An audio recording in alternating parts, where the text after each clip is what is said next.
नमस्कार, सलाम और जूले। मैं हूं सोनम वांगचुक लद्दाख से।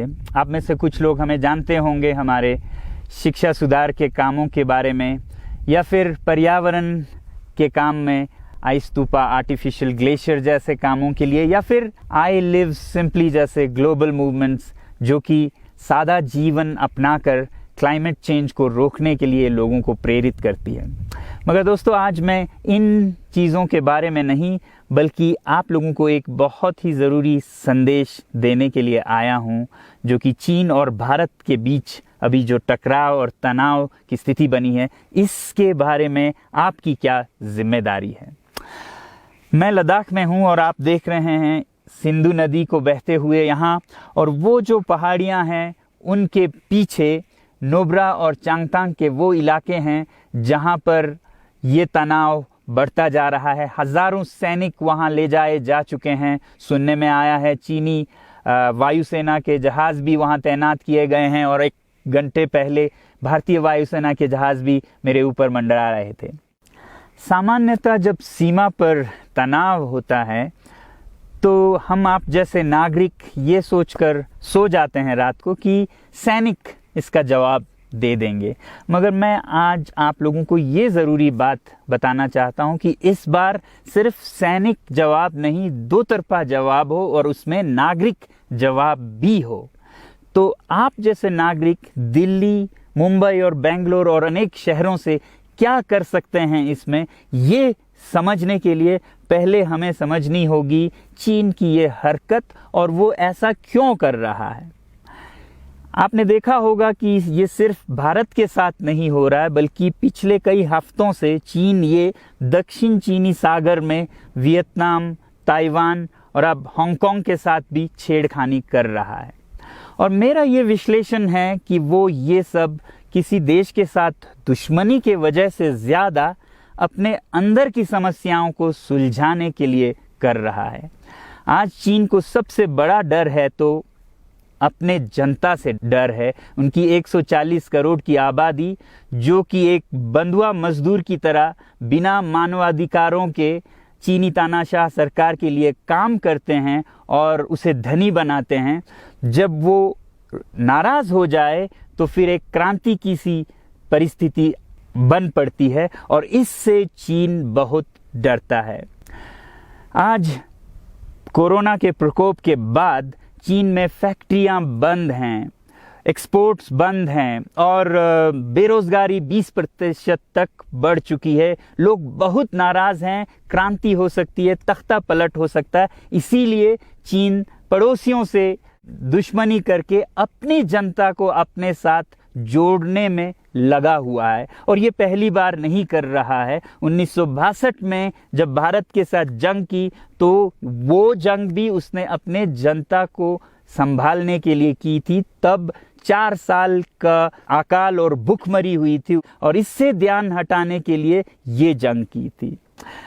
चीन के लिए अपनी जीडीपी और जो खुशहाली है उसे बढ़ाते रहना बहुत ही ज़रूरी है, और जिस दिन जीडीपी घट जाए वहाँ की जनता क्रांति के लिए तैयार है। मैं तो कहता हूँ कि इस बार भारत की बुलेट पावर से भी ज़्यादा वॉलेट पावर काम आएगी। जो नागरिक पैसा खर्चते हैं चीन के सामान को खरीदने में, ज़रा सोचिए, हम आप भारतीय उद्योग को मारकर चीन से मूर्तियों से कपड़ों तक हर साल 5 लाख करोड़ के सामान खरीदते हैं, और फिर यह पैसा आगे जाकर हमारे सीमा पर हथियार और बंदूक बनकर हमारे सैनिकों के मौत का कारण बन सकती हैं।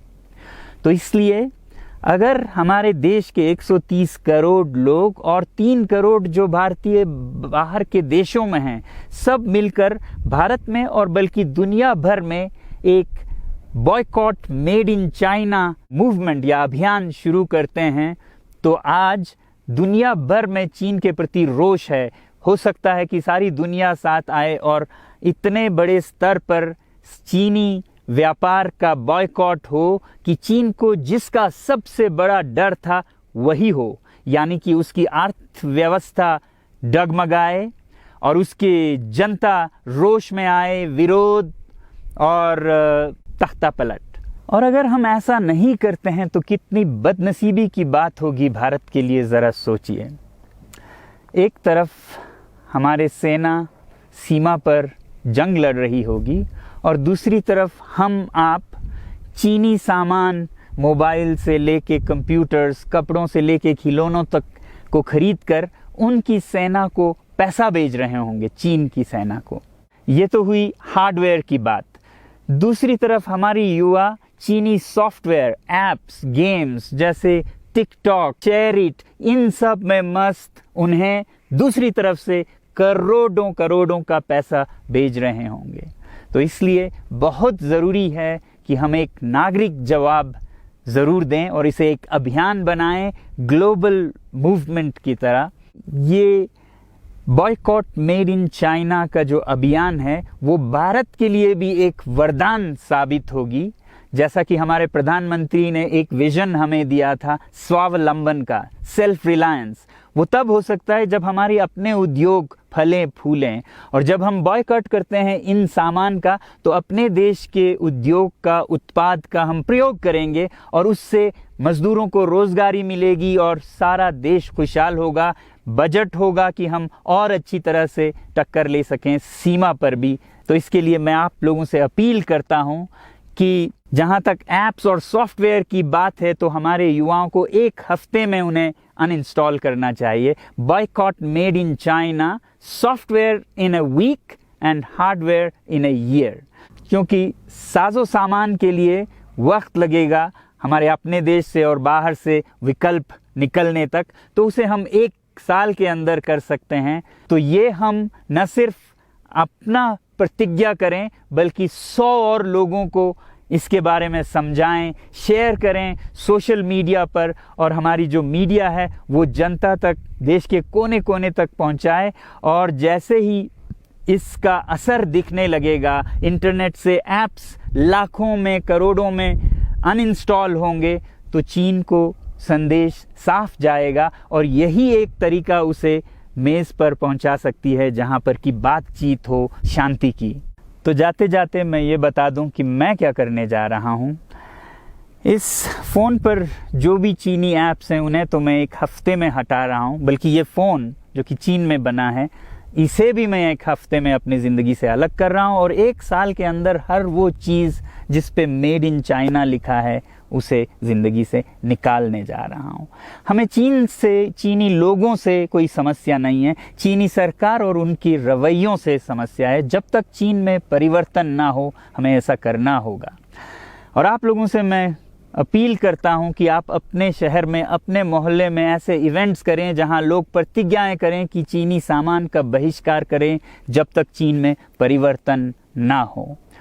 और मैं सालों से कहता रहा हूं कि 21वीं सदी में देश के लिए जान देने की नहीं बल्कि जिंदगी देने की ज़रूरत है।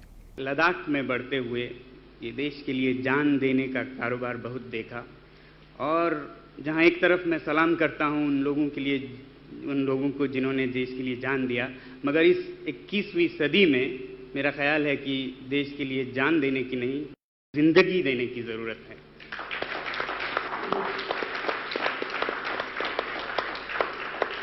तो आप भी निभाइएगा अपना रोल। जय हिंद।